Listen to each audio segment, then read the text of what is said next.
Cinema ரகசியம் நேயர்களுக்கு வணக்கம். தொடக்க காலத்தில் எம்ஜிஆரும் கண்ணதாசனும் திராவிட முன்னேற்றக் கழகத்தில் ஒன்றாக பயணித்தவர்கள். அண்ணாவின் கொள்கைகளால் ஈர்க்கப்பட்டவர்கள். ஆனால் ஒரு கட்டத்தில் இவர்களுக்குள் ஏற்பட்ட கொள்கை முரண்பாடுகள் காரணமாக கண்ணதாசன் திமுகவில் இருந்து விலகி காங்கிரஸில் தன்னை இணைத்து கொண்டார். அன்றிலிருந்துதான் இவர்களது பகிரங்கமான அரசியல் மோதல் தொடங்கியது. காங்கிரஸ் மேடைகளில் எம்ஜிஆரின் அரசியல் நகர்வுகளை கண்ணதாசன் மிக கடுமையாக நேரடியாக விமர்சிக்கத் தொடங்கினார். அரசியல் களத்தில் கண்ணதாசன் தன்னை எவ்வளவு சாடினாலும் எம்ஜிஆர் ஒரு விஷயத்தில் மிகவும் தெளிவாக இருந்தார். தன் படங்களுக்கு மக்கள் மனதில் பதியக்கூடிய தத்துவ வரிகளை எழுத கண்ணதாசனை தவிர வேறு யாராலும் முடியாது என்பதை அவர் தீர்க்கமாக நம்பினார். அரசியல் கூட்டத்தில் எம்ஜிஆரை திட்டிவிட்டு வரும் கண்ணதாசன் அடுத்த நாள் காலை எம்ஜிஆர் படத்தின் கம்போசிங் அறையில் அமர்ந்திருப்பார்.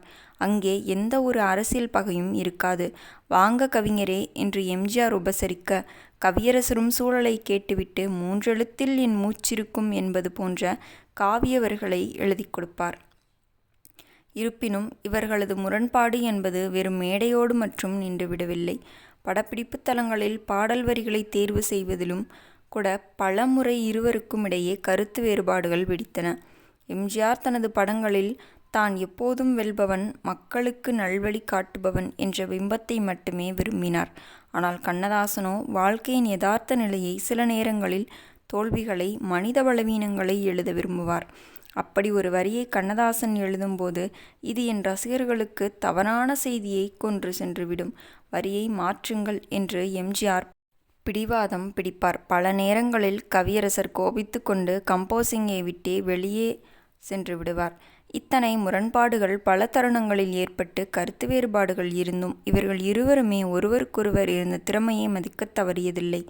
எம்ஜிஆர் கட்சி ஆரம்பித்து பின்னாளில் தமிழகத்தின் முதலமைச்சராக அரியணை ஏறிய போது தன் பழைய அரசியல் பகையை மனதில் வைத்து கொள்ளாமல் தமிழ் திரையுலகிற்கு கண்ணதாசன் செய்த தொண்டை பாராட்டி அவரை தமிழக அரசின் அரசவை கவிஞராக நியமித்து அழகு பார்த்தார். அரசியல் முரண்பாடுகளுக்கு மத்தியிலும் திறமைக்கு முன்னால் ஈகோ பார்க்காத எம்ஜிஆரின் குணம் அங்கே வெளிப்பட்டது.